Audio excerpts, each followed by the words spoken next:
नमस्कार, मी भाऊ तोरसेकर. तुम्ही बघत आहात प्रतिपक्ष. मित्रांनो, महाराष्ट्रात केंद्र आणि राज्य या सरकारातले संबंध ताणले गेलेले आहेत आणि प्रामुख्याने महिन्याभरापूर्वी अर्णब गोस्वामी प्रकरण घडलं आणि आता प्रताप सरनाईक या शिवसेनेच्या आमदाराच्या बाबतीत काहीसा तसाच प्रकार सुरू झाला आहे. आणि त्यामुळे हे नेमकं सुडाचं राजकारण कुठपर्यंत जाणार हा विषय आहे. पण तो जसा उलगडेल तसा आपण त्याकडे बघू. सध्या तरी मला एक वेगळ्या बाजूने याचा विचार करणं आवश्यक वाटतं. किंबहुना अर्णब रिपब्लिक आणि प्रताप सरनाईक या दोन्ही बाबतीतली काही साम्य नजरेत भरणारी आहेत. पण एकूणच या विषयाची जी चर्चा, वाद प्रतिवाद, उत्तर प्रत्युत्तर, आरोप प्रत्यारोप यामधून जी माहिती समोर येते त्यात हा मुद्दा समोर आला नाही, म्हणून मला हा स्वतंत्रपणे व्हिडिओ करणं आवश्यक वाटलं. प्रामुख्याने अर्णबच्या बाबतीत हळवे झालेले जे लोक होते किंवा भाजप समर्थक होते ते खूप हळवे झालेले होते आणि केंद्र सरकार काही का करत नाही असं विचारत होते. आता एक प्रकारे ईडी म्हणजे केंद्र सरकारनेच जणू काय सूडबुद्धीचं राजकारण चालवलंय असा आरोप तीन पक्षांच्या आघाडीकडून होतोय. पण दोन्ही बाजूच्या आरोप प्रत्यारोपामध्ये या दोन प्रकरणातली साम्य दाखवून कोणी काही बोलत नाही याचं मला नवल वाटतं. तुम्हाला आठवत असेल तर आत्ता अचानक एक दिवस भल्या सकाळी प्रताप सरनाईक यांच्या घरासह आणखी 9 ठिकाणी म्हणे धाडी घातल्या एन्फोर्समेंट डायरेक्टोरेटने आणि त्यात अनेक कागदपत्र, संगणक, प्रिंटर वगैरे अशा गोष्टी ईडी घेऊन गेलेली. खुद्द प्रताप सरनाईक तेव्हा आपल्या घरी नव्हते आणि जसजसा दिवस उलगडत गेला तोपर्यंत सांगितलं जात होतं की प्रताप सरनाईक परदेशी गेलेले आहे. म्हणजे शिवसेनेच्या गोटातून ही आलेली बातमी होती. पण दुपारपर्यंत ते मुंबईत हजर झाले. पण ते परदेशी होते का आणखीन कुठे होते ह्याचा खुलासा नंतर झाला नाही, कुठल्या पत्रकाराने विचारला नाही. पण तोही विषय बाजूला ठेवू. माझ्या दृष्टीने मित्रांनो मुद्दा असा आहे की जे काही प्रकरण सांगितलं जातं मग ते ईडीकडून असो किंवा त्यातले काय म्हणतात ते आरोपी मानले जाणारे लोक आहेत त्यांच्याकडून असो, त्यामध्ये एक असं सांगितलं जातं की टॉप सिक्युरिटी किंवा टॉप नावाचा एक औद्योगिक ग्रुप आहे, गट आहे आणि त्या समूहाने बँकांकडून काही कोटी रुपये, 250 वगैरे कोटी रुपये कर्मचाऱ्यांचे पगार वगैरे देण्यासाठी लॉकडाऊनच्या काळात घेतले होते आणि त्यातून काही 75 कोटी रुपये यांचं लॉन्ड्रिंग केलं. ते परदेशी नेले, आणखी कुठे गुंतवले, दुसऱ्या खात्यामध्ये फिरवले, कर्मचाऱ्यांच्या प्रॉव्हिडंट फंडाचे पैसे भरले नाहीत वगैरे वगैरे असे आरोप आहेत. माझा मुद्दा एकच आहे की याविषयी चौकशी मनी लॉन्ड्रिंगची असेल तर ईडीने करणं अगत्याचं आहे, आवश्यक आहे आणि त्याबद्दल कोणीही आक्षेप घेण्याचं कारण नाही. पण टॉप नावाचा जो काही बिझनेस ग्रुप आहे, समूह आहे, त्याचा आणि प्रताप नाईक शिवसेनेचे आमदार यांचा थेट संबंध काय आहे हे अजून स्पष्ट झालेलं नाही.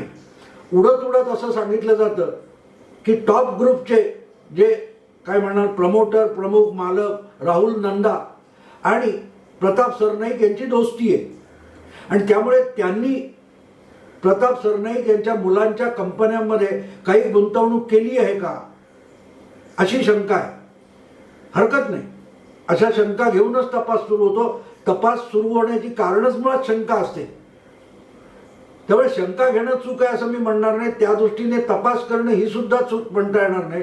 पण माझा मुद्दा वेगळा आहे, तो असा की टॉप ग्रुप त्यांच्याही कार्यालयावर धाडी पडल्यात, पण प्रताप सरनाईक यांच्या घरातून जे काही कॉम्प्युटर आणि प्रिंटर उचलून नेले त्याचं काय कारण आहे?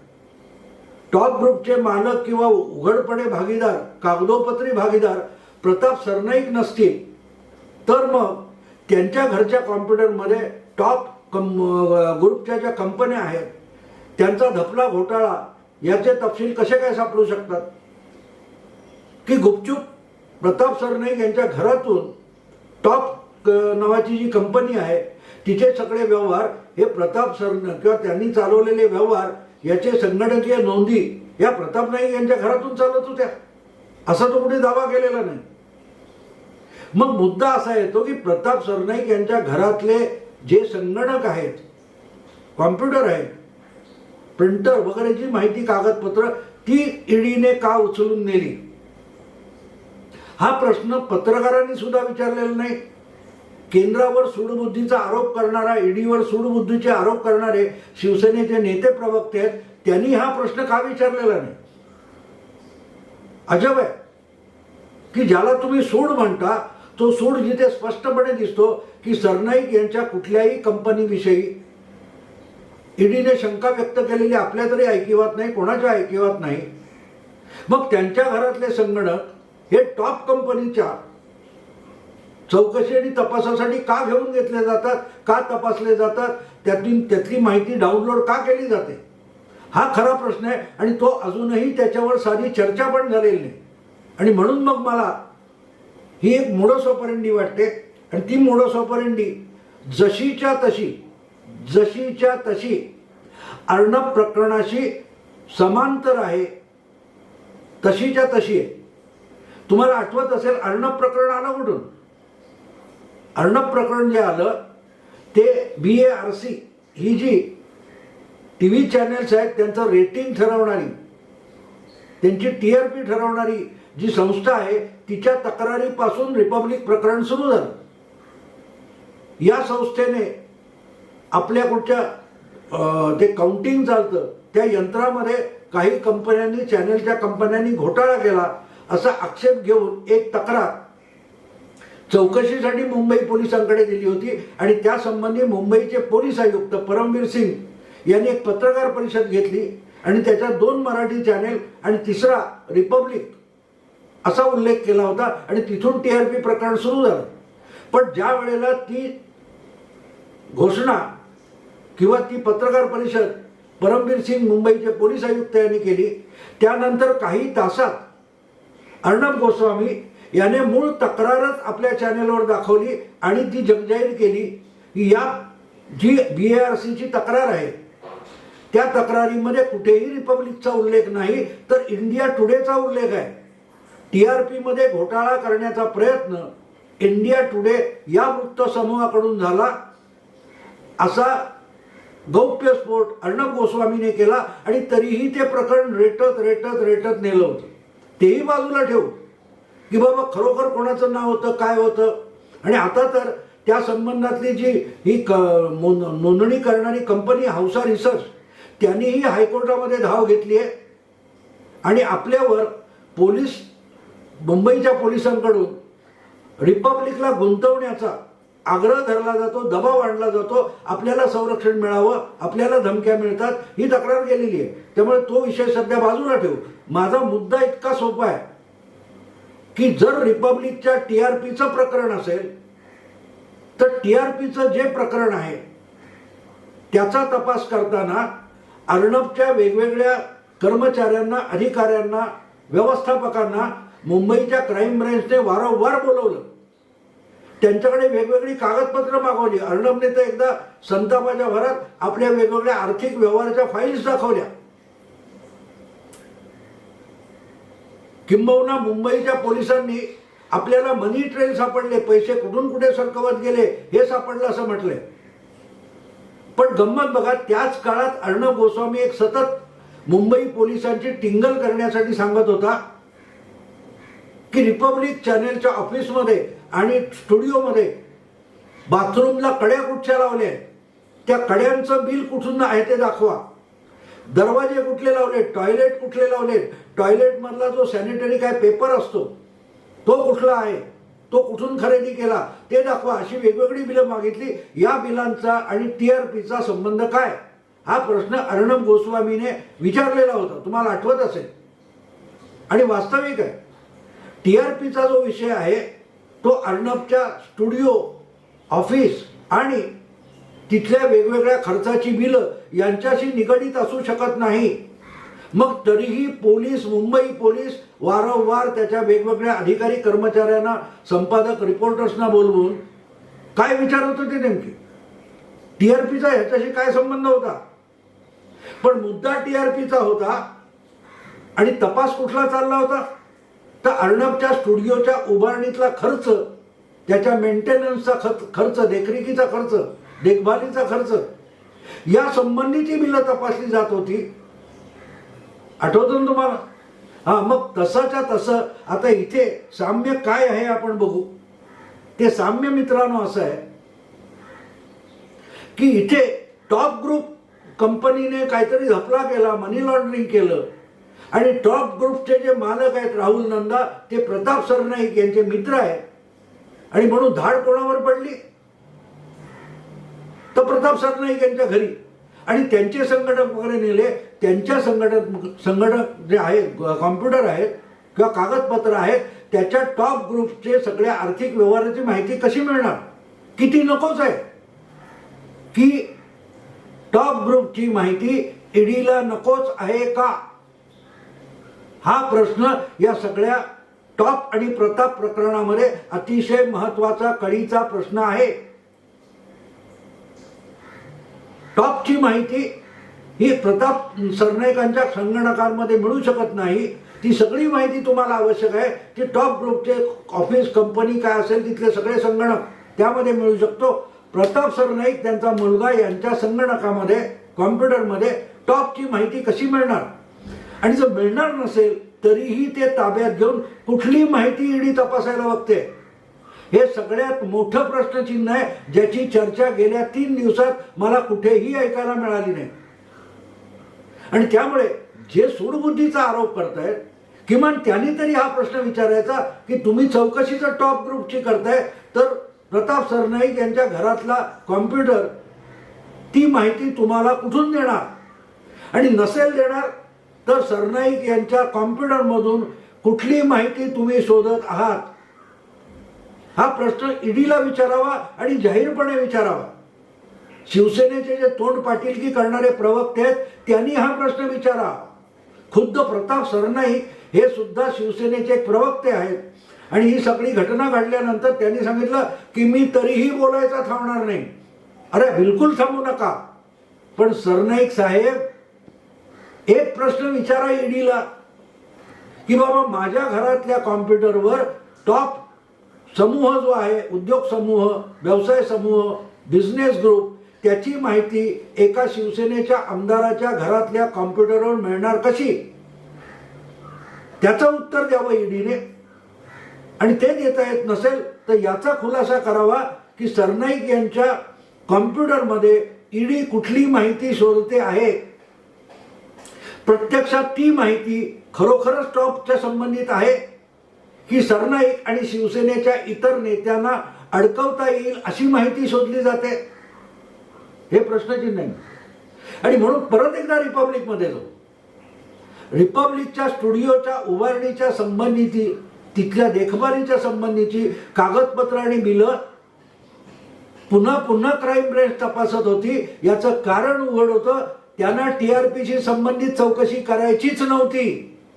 त्यांना टीआरपीशी संबंधित तपशील, कागदपत्र, बिलं काहीही नको होतं. त्यांना अर्णबचा जो स्टुडिओ आहे, ऑफिस आहे, त्याची जी उभारणी आहे त्या खर्चाची कागदपत्र, बिलं तपासायची होती. कारण त्या बिलाचा संबंध अन्वय नाईक याच्या आत्महत्येशी येतो का हे ताडून बघायचं होतं. कारण अन्वय नाईक या आर्किटेक्ट, इंटिरियर डेकोरेटर जे कोणी आहेत होते आणि ज्यांनी आत्महत्या केली, त्यांनी आपल्या आत्महत्येच्या नोटमध्ये लिहून ठेवलेली जी नावं होती त्याच्यात अर्णबचं नाव होतं आणि आपली स्टुडिओ उभारणीच्या खर्चाची थकबाकी अर्णबने दिली नाही म्हणून आपण आत्महत्या करतो असा दावा त्या चिठ्ठीमध्ये होता. आणि त्यामुळे मुंबई पोलिसांना स्टुडिओची माहिती कशासाठी पाहिजे होती? तर ज्याच्यात अर्णवला गुंतवता येईल, अन्वय नाईक प्रकरणात गुंतवता येईल, अन्वय नाईकच्या मृत्यूच्या नोटमध्ये, सुसाईडल नोटमध्ये अर्णबचं जे नाव आलेलं आहे आणि त्याच्यात जो आक्षेप आहे की माझं बिल थकबाकी आहे, ज्याचा खर्च स्टुडिओमध्ये झाला, त्या थकबाकीचा काही संदर्भ, पुरावा, तपशील हा अर्णबच्या आर्थिक व्यवहाराच्या कागदपत्रांमध्ये मिळतो का, हे मुंबईच्या पोलिसांना तपासायचं होतं. म्हणून अगदी टॉयलेट पासून दाराच्या खिडक्या, कड्या, टॉयलेट याचाही चौकशी झाली, तपास करण्याचा प्रयत्न झाला, पण त्याचा TRPशी संबंध नव्हता. याला अन्वय नाईकच्या हत्याकांडात किंवा आत्महत्या प्रकरणात गुंतवण्यासाठी आपल्याला एक किंचित धागा मिळतो का, हे मुंबई क्राईम ब्रँच शोधत होती. आणि प्रताप सरनाईक यांच्या घरून नेलेल्या संगणकामध्ये सुद्धा टॉप ग्रुप हे नाव आहे. तपास कसला करायचा आहे की प्रताप सरनाईक आणि एकटे प्रताप सरनाईक नाहीत तर शिवसेनेच्या इतर कुणा नेत्यांना आजच्या सत्ताधारी आघाडीतल्या 3 पक्षाच्या आघाडीतल्या कुणाला त्यात गुंतवता येईल याचा तपास ईडीला करायचा आहे. इतका साधा सरळ अर्थ या घटनाक्रमाचा आपल्याला लागतो. आणि म्हणून मग दोन्ही घटनाक्रमातलं साम्य बघितलं. ज्याला ते हिंदी सिनेमात गाणं आहे ना, कहीं पे निगाहे कहीं पे निशाना, म्हणजे नजर कुठेतरी आहे आणि नेम कुठेतरी भलतीकडे धरलाय. TRP कडे नजर आणि नेम कुठे धरला होता, अन्वय नाईक. आणि ज्या प्रकरणामध्ये अखेरीस अर्णबला 40-50 अगदी शस्त्रधारी पोलीस त्यांचा फौजफाटा आणून अटक करण्यात आली. 7 दिवस त्याला जामीन देणं शक्य असताना सुद्धा तुरुंगात डांबण्यात आलं. ते प्रकरण अन्वय नाईकशी संबंधित होतं आणि अन्वय नाईकच्या प्रकरणातला धागादोरा शोधण्यासाठी TRPचं नाव वापरलं गेलं. इथे सुद्धा टॉप कंपनी किंवा टॉप उद्योग समूह जो आहे त्याचं नाव वापरलं जात आहे, पण प्रत्यक्षात माहिती किंवा तपशील किंवा पुरावे कुठले शोधले जात आहेत बघा. त्यासाठी धाड कोणावर पडली आणि का पडली हे प्रताप सरनाईक पण सांगू शकत नाहीये. आणि त्यामुळे ही कारवाई ही सूडबुद्धीची आहे हे कोणीही नाकारू शकत नाही. हा, पण नाकारलं जाणार. भाजपवाले ते नाकारणार. जितक्या तावातावाने शिवसेना आणि 3 पक्षांची आघाडी अर्णब विरुद्धची कारवाई सूडबुद्धीची नाही म्हणून नाकारत होते, तितक्याच तावातावाने आता भाजपवाले सरनाईक यांच्या विरुद्धच्या कारवाईत राजकारण नाही असं सांगणार. पण दोन्ही मधलं साम्य मी एवढ्यासाठी दाखवतोय की सत्ता हातात आली मग राजकीय सूडबुद्धीचं राजकारण किती सहजगत्या सुरू होतं आणि किती सहजगत्या रेटून नेता येतं हे दोन्ही बाजू आपल्याला दाखवत आहे. आणि याला लोकशाही म्हणायची असेल तर लोकशाहीची मला भीती वाटते मित्रांनो. असल्या लोकशाहीची मला भीती वाटते. याचं कारण कुठलंही कारण न दाखवता शासकीय यंत्रणा, पोलीस यंत्रणा, तपास यंत्रणा वापरून कोणाही सामान्य माणसाला किती हैराण करून सोडता येतं हे आज आपल्याला सत्ता दाखवते आहे. सत्ता दाखवते. मुद्दा असा आहे मित्रांनो की पण जे कोणी आरोप करतात ते उलटे प्रश्न का विचारत नाहीत. सूडबुद्धी बोलता तर हा एक साधा प्रश्न विचारा की टॉप ग्रुपची माहिती, टॉप ग्रुपचा धपला, त्याचा घोटाळा सरनाईक यांच्या घरातल्या कॉम्प्युटरवर कसा मिळणार, आणि मिळणार नसेल तर मग त्यातून तुम्हाला काय शोधायचं आहे. आणि पुढे जाऊन हे विचारायला हरकत नाही की आम्ही जसं TRPच्या प्रकरणामध्ये अर्णबला स्टुडिओ आणि अन्वय नाईक मध्ये गुंतवण्याचे पुरावे शोधत होतो तसे ईडी शिवसेनेच्या किंवा आघाडीच्या नेत्यांना गुंतवण्यासाठी माहिती शोधते आणि त्याच्यासाठी नाव टॉपचं लावून दाखवते. आणि प्रत्यक्षात प्रताप सरनाईक यांच्यावर वक्रदृष्टी करते. याला सूडबुद्धी म्हणायचं नाही का हा प्रश्न जरूर विचारला गेला पाहिजे. पण दुर्दैव असं आहे की राजकीय सूडबुद्धीचे आरोप होतात पण राजकीय सूडबुद्धी समजावण्याचा प्रयत्न होत नाही ना. तेव्हा काही प्रमाणात अर्णबने बिचाऱ्याने दाखवलं की माझ्या विरुद्ध सूडबुद्धी, पण अर्णबशी टक्कर घेताना निदान अर्णबची जी कार्यशैली आहे, त्याची बोलण्याची किंवा मांडण्याची पद्धत आहे ती तरी उचलून घ्या. अर्णब जसा ओरडाआरडा करत होता तसा शिवसेनेने जरूर करावा. जरूर करा की टॉपशी शिवसेनेचा किंवा प्रताप सरनाईक यांचा संबंध नाही. त्या चौकशी जर टॉपची असेल तर सरनाईक यांच्या घरावर धाड घालण्याचं काहीही कारण नाही आणि त्यांच्या घरात कुठलीही माहिती सापडणार नाही. आणि नेमका पहिली गोष्ट म्हणजे एक काय म्हणतात ते थेट जोडणी दाखवावी लागते, कनेक्शन दाखवावं लागतं. प्रताप सरनाईक हे टॉप ग्रुपचे राहुल नंदा यांचे मित्र आहेत. तर कोणीही कोणाचाही मित्र असतो, तेवढ्यासाठी तुम्ही दाऊदचा मित्र आहे किंवा दाऊदची परिचित आहे म्हणून मुंबईतल्या किंवा महाराष्ट्रातल्या कुठल्याही राजकीय नेत्यावर डायरेक्टली धाड टाकू शकत नाही. तुम्हाला दाखवावं लागतं यांचे काहीतरी व्यवहार आहेत. तसा सरनाईक आणि राहुल नंदा यांचा कुठलाही संबंध अजून तरी समोर आणला गेलेला नाही. मित्र आहे पण मित्र एवढं कारण पुरतं. तसं बघायला गेलं तर अनेक पोलीस अधिकारी अनेक नामचीन गुंडांचे मित्र असतात. अगदी त्यांचे फोटोही मिळत असतात आपल्याला. पण मुद्दा तो नाहीये. मुद्दा असा आहे मित्रांनो की ज्या पद्धतीत अर्णबची चौकशी झाली, तपास झाला, त्याच्यावर धाडी घालण्याचा प्रयत्न झाला, त्याचं पुढचं पाऊल म्हणजे अर्णबच्या स्टुडिओवर धाड पडलेली नाही, पण इथे सरनाईक यांच्या घरावर धाड पडली आहे. त्यांचे कॉम्प्युटर उचलून नेलेले आहेत आणि त्यातून माहिती कोणाची काढली जाते. हा सगळ्यात मोठा कळीचा मुद्दा आहे आणि तो जर आपण बारकाईने बघितला तर याच्यात काय चाललंय ते कळेल. गंमत अशी आहे की आता ओरडायला जागा नाहीये, कारण तुम्ही ज्या पद्धतीत अर्णबचा रिपब्लिकची चौकशी आणि तपास केलेला आहे त्याच पद्धतीत हे चालू आहे. आज काय ते चांदोले नावाचे कोण सरनाईक यांचे मित्र आहेत आणि राहुल नंदा टॉप कंपनीमध्ये अधिकारी आहेत, त्यांना ईडीने अटक पण केलेली आहे. पण ज्या पद्धतीत अर्णबच्या अटकेचा तमाशा केला तो तमाशा ईडीने केलेला नाही. आणि ज्या पद्धतीमध्ये खुद्द प्रताप सरनाईक हबकून गेलेले आहेत, ती भीती कसली आहे. शिवसेनेचे प्रमुख प्रवक्ते संजय राऊत सांगतात की आमच्याकडे पण तपास यंत्रणा आहे, भाजपवाल्यांनी घाबरून राहावं. ही लोकशाही घाबरण्यासाठी असते मित्रांनो. सत्तेला न घाबरण्याची जी व्यवस्था आहे राजकीय, त्याला लोकशाही म्हणतात. आणि आजच्या सरकारचा एक प्रमुख प्रवक्ता म्हणतो की तुम्ही आम्हाला घाबरून राहा. ही कुठली लोकशाही आहे मित्र. भाजपवाल्यांनी उघडपणे ते सांगितलेलं नाहीये. केंद्र सरकार आणि यंत्रणा त्यांच्या आहेत तरी, पण भाजपची कृती सुद्धा घाबरवून सोडणारी आहे. तेव्हा याच्यात ही किंवा ती बाजू घेताना एक गोष्ट लक्षात ठेवा मित्रांनो, ते बाटलीत जांभलेलं बंद केलेलं भूत असतं. त्या बाटलीचं झाकण उघडल्यानंतर भूत बाहेर आलं तर ते त्याला आवडणं कोणाच्या आवाक्यात राहत नाही.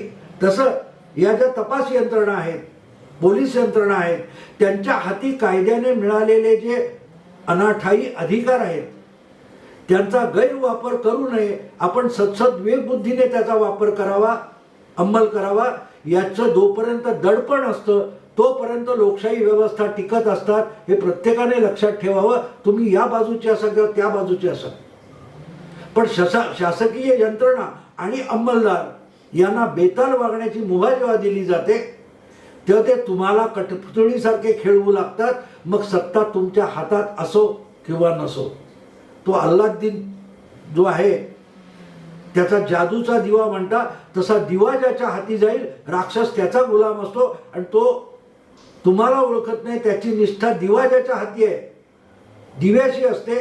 तेव्हा सत्ता आज तुमच्याकडे असते, सत्ता उद्या दुसऱ्यांकडे असेल, तेव्हा काय होईल याचा विचार करावा. माझा मुद्दा एकच आहे मित्रांनो की कोणीतरी याचा खुलासा करावा. ईडीने करावा, भाजपने करावा किंवा शिवसेनेने करावा की टॉप ग्रुप यांचा जो काय करोडो रुपयाचा घोटाळा आहे तो प्रताप सरनाईक यांच्या घरातल्या कॉम्प्युटरची छाननी झाडाझडती करून कसा मिळणार आहे. प्रताप सरनाईक यांचा टॉप ग्रुपच्या घपल्याशी, घोटाळ्याशी नेमका काय संबंध आहे याचा खुलासा आज 3 दिवस झाल्यानंतर सुद्धा होऊ शकलेला नाही.